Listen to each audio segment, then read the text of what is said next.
এটা আরেক ধরনের ডিজিটাল টাইমার। এটা দিয়ে আমরা সেকেন্ড, মিনিট এবং আওয়ার, ঘন্টা সব ব্যবহার করতে হবে। কত সেকেন্ড, কত মিনিট, এই যে তারপরে ঘন্টা, যদি কয় ঘন্টা ই করতে চাই, সেকেন্ড, এই যে মিনিট, এই যে ঘন্টা, আওয়ার, কানেকশন একই সব।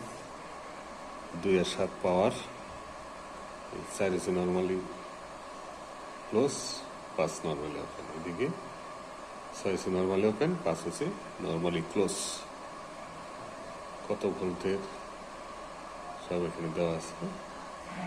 5 এম্পিয়ার, 220 ভোল্ট লোড টাইমারের বেস।